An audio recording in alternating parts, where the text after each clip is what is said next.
मेरे पिता श्री चंद्रशील द्विवेदी बेहद गैर जिम्मेदार और लापरवाह व्यक्ति हैं। उन्होंने 2 विवाह कर रखा है। 2 शादियां कैसे बनी काल, तो मैं इसकी सत्यता आज उजागर करना चाहता हूँ। देखिए ये एक्सक्लूसिव पड़ताल। लोग लापता हो गए हैं। एक घर जहां हुई एक अकाल मृत्यु, किसी की मृत्यु हो गई है। एक घर जहां हुए सुसाइड अटेम्प्ट, एक घर जहां हुआ कोई लापता। ये हमारा जो सबसे बड़ा भाई था सत्यम, वो कुपोषण का शिकार हो गया और उसकी मृत्यु हो गई। एक घर जहां किए गए कई लोग बेघर। मेरे पिताजी के पास 3 अचल संपत्ति है। प्रथम 20 नया कटरा दिलकुशा प्रयागराज, जो मेरा जन्म स्थान है, जहाँ से उन्होंने मुझे निकाल दिया है। जी हाँ, ये कोई फिल्मी कहानी नहीं, बल्कि 20 दिलकुशिया कटरा प्रयागराज की असली घटना है, जहां घर के मुखिया चंद्रशील द्विवेदी की 2 शादियों के चलते उपजे विवाद ने घर के वातावरण को बिगाड़ने के साथ घर के लोगों का जीना दूभर कर दिया। 6 अप्रैल 2010 को लापता हुए रक्षम द्विवेदी की सीबीआई रिपोर्ट की ये खबर इसकी गवाही चीख चीख कर दे रही है। परिवार के सदस्य सत्यम की मृत्यु से लेकर रक्षम की गुमशुदगी तक के सभी वाक्यों को और वर्तमान परिस्थितियों को साक्ष्यों के साथ रूबरू कराया खुद चंद्रशील द्विवेदी के पुत्र एवं युवा पत्रकार सक्षम द्विवेदी जी ने। इस दर्द भरी कहानी को सुनकर आज लोग ईश्वर से यही प्रार्थना कर रहे हैं कि वो इसको बचा ले। नमस्कार, मैं सक्षम द्विवेदी। मैं आज आपको अपने परिवार की सत्यता से अवगत कराना चाहता हूँ, जो जहाँ पे दशकों से विवाद चल रहा है, दशकों से आत्महत्याओं का प्रयास होता हुआ है, लोग लापता हो गए हैं, किसी की मृत्यु हो गई है।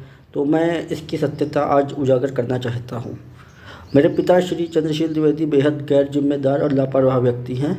उन्होंने 2 विवाह कर रखा है। एक प्रथम उनका प्रेम विवाह मेरी माता श्रीमती रेखा सरस्वत से, जो कल्याणी देवी प्रयागराज की निवासिनी हैं।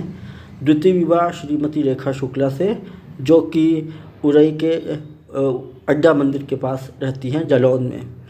तो इनके इस रवैये के चलते, इनके लापरवाही और गैर जिम्मेदार रवैये के चलते हमारा जो सबसे बड़ा भाई था सत्यम, वो कुपोषण का शिकार हो गया और उसकी मृत्यु हो गई। इसके उपरांत सिर्फ मेरे बाबा जब तक जीवित थे, डॉक्टर रामशंकर द्विवेदी, सारे बच्चों का पालन पोषण उनके कारण हो सका। वर्तमान मेरे बाबा की मृत्यु के बाद से स्थितियाँ और बिगड़ती चली गई और मेरे पिताजी ने सारी जिम्मेदारियां त्याग कर सिर्फ अपनी विलासिता के जीवन जीना व्यतीत कर दिया। मेरे पिताजी के पास 3 अचल संपत्ति है। प्रथम 20 नया कटरा दिलकुशा प्रयागराज, जो मेरा जन्म स्थान है, जहाँ से उन्होंने मुझे निकाल दिया है। द्वितीय तुलसी नगर उरई, जिला जालौन में। तृतीय नौकुचिया ताल, जिला नैनीताल में। इस तरह के 3 इनके पास अचल संपत्ति है। हमारा कुरहना आलमगीर गांव है, वहाँ मेरा पैतृक खेत है। उसका भी ये सारा अनाज और सारा आय ये खुद रख लेते हैं, किसी भी बच्चे को नहीं देते हैं और इनके किसी भी पुत्र के पास किसी भी प्रकार की अचल संपत्ति नहीं है। मेरे बड़े भाई शिवम द्विवेदी, जो अधिवक्ता हैं, वो घर में इन्होंने ऐसा भयमुक्त और विषाक्त वातावरण बना रखा, जिसका सीबीआई में उल्लेख भी है। वो वहाँ छोड़ के खुद किराए पे रहने को मजबूर हैं। इन्होंने पूरा 20 नया कटरा दिलकुशा, जो मेरा जन्म स्थान है, प्रियम द्विवेदी को दे रखा है। प्रियम द्विवेदी मध्य प्रदेश में रहता है, वो मध्य प्रदेश में लेक्चरर है और उसका ससुराल मेरे घर में रहता है। उसका ससुराल का मेरे घर में कब्जा है। उसके ससुराल के कई लोग अपराध में लिप्त हैं, उनके खिलाफ आपराधिक मुकदमे दर्ज हैं। अपहरण, लूट, फर्जी पुलिस बन के लूट करना, 420 करना, इस प्रकार के मुकदमे उनके ऊपर दर्ज हैं। और अभी हाल ही में उनके ऊपर एक आत्महत्या को उकसाने का मुकदमा भी दर्ज हुआ, जो कि उनकी एक दारागंज में विवाह हुआ था वहाँ पर। इस तरह से मेरे पिताजी ने स्वयं मुझको मेरे जन्म स्थान से हटाकर वहाँ पर ससुराल वालों का कब्जा करा के रखा है और वो उनके पूरे नियंत्रण में है। तो इसी क्रम में एक मेरा छोटा भाई रक्षम द्विवेदी भी मेरा एक छोटा भाई लापता हो चुका है। उसमें सीबीआई की जांच हुई और सीबीआई की जांच ने साफ साफ बताया कि मेरे पिताजी के 2 विवाह के चलते और घर के विषाक्त वातावरण के चलते वो घर छोड़कर चला गया है।